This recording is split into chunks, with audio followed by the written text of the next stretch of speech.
Lorsqu'on a commencé à aborder le paysage pour répertorier les différentes unités paysagères de la communauté commune de Blaye, on s'est aperçu que la citadelle attirait plus de monde que le reste du territoire. Cette hypothèse s'est confirmée lorsque nous avons discuté avec les habitants.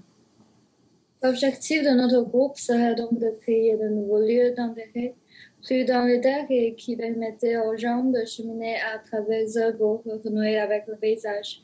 Le cheminement serait pédestre car adolescents sont en éveil lorsque on marche et on prend plein conscience des paysages qui nous entourent.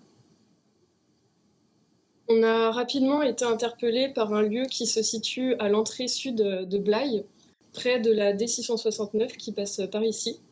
Ce lieu se situe sur une butte, donc on peut le voir de loin. C'est la ruine du château Gontier, et elle offre un panorama exceptionnel à la fois sur les berges et sur les parties plus vallonnées du territoire au sud. De ce point très remarquable, on s'est dit pourquoi pas continuer à aller vers d'autres lieux qui se démarquent dans le panorama. Donc ensuite, on est allé à un alignement d'arbres qui nous a interpellés. Et à partir de cet alignement, là, on a encore vu d'autres paysages qui nous ont interpellés et vers lesquels on est allé. Dans ce que j'ai dit, il y a deux principes importants. Le principe de la visibilité, donc c'est-à-dire la capacité d'un lieu à attirer l'attention, comme le château Gontier, et la covisibilité, qui est importante si on veut réussir à faire cheminer les gens dans les paysages, parce qu'il faut qu'ils puissent voir un point remarquable à partir d'un autre. Donc, pour rappeler rapidement la volonté de notre projet, donc on a cherché à mettre en valeur les paysages du quotidien dans la communauté de communes. On a voulu montrer leur qualité pour essayer de répondre au constat assez récurrent des habitants, selon lequel, en dehors de la citadelle, les paysages ils se résument à des vignes toujours identiques. Mais en même temps, on a eu ça quand on a échangé avec eux, mais quand on regarde les sondages sur le site de la communauté de communes, ça montre que les gens ils savent quand même que leur territoire il possède des paysages aux qualités remarquables. Et nous aimerions proposer donc la création de parcours révélant ces paysages du quotidien une fois par an. Donc cette création, elle s'organiserait en deux temps. Pour cette idée de parcours, nous avons utilisé la méthode présentée précédemment de la covisibilité. Cela nous a permis de recenser un certain nombre de paysages et nos échanges avec les habitants nous ont permis de confirmer ou non leur connaissance de ces lieux. Le résultat de ce travail il est visible sur cette carte qui montre donc tous ces paysages, mais aussi s'ils se répondent visuellement ou non. Le but, c'est de pouvoir faire traverser ces lieux par la marche. Nous avons donc travaillé sur le parcours pédestre et notamment en échangeant sur les circuits déjà en place de l'association des randonnées pédestres de Blaye, qui nous a donc fourni ces circuits et ils ne sont pas disponibles ici parce qu'ils ne préféraient pas qu'on les mette sur le site.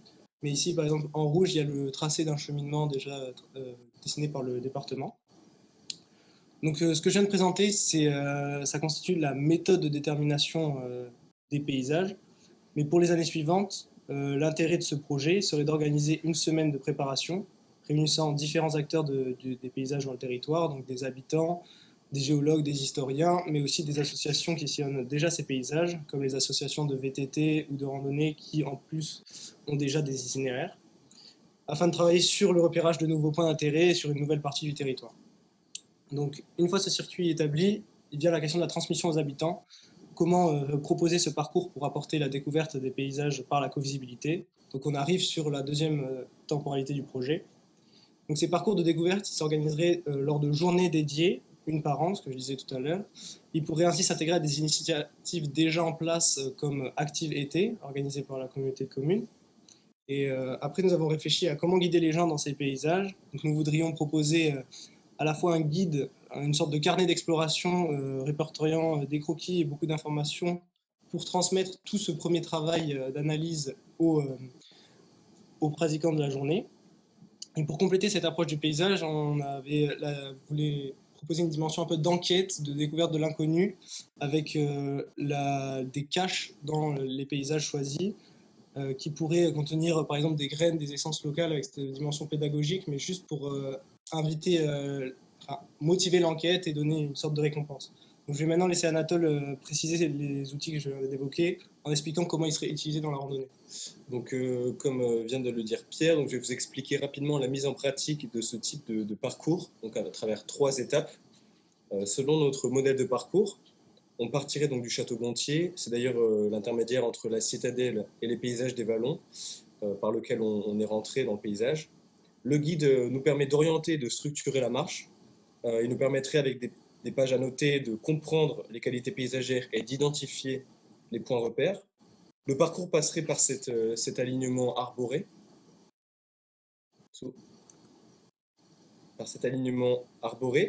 En haute colline. Donc, comme l'indique le guide, le parcours serait étayé par la notion de covisibilité. Et si on aperçoit par exemple le château Gontier depuis l'alignement, la fin du dispositif, pardon, pour la notion d'exploration, qui rend la traversée un peu plus ludique et qui touche un public plus jeune, on trouvera des géocaches au niveau de ces lieux d'intérêt, dispersés de part et d'autre des vallons. On arrive à notre dernier exemple, donc à la porte végétale, comme nous l'appelons, près du château d'eau de Plassac. On arrive sur un lieu clé, à cheval entre 2 vallons, qui pourrait constituer donc un point d'accroche pour réinventer un potentiel circuit de randonnée, et donc pourquoi pas l'année d'après. Donc la fin du dispositif global serait formée par un atelier de dégustation viticole. Les propriétaires actuels du terrain, avec la ruine du château, les propriétaires actuels du terrain de la ruine du château Gontier voudraient en faire un pôle touristique. Donc cette idée permettrait de développer la problématique de tourisme local, mais aussi de faire découvrir aux gens les produits viticoles locaux.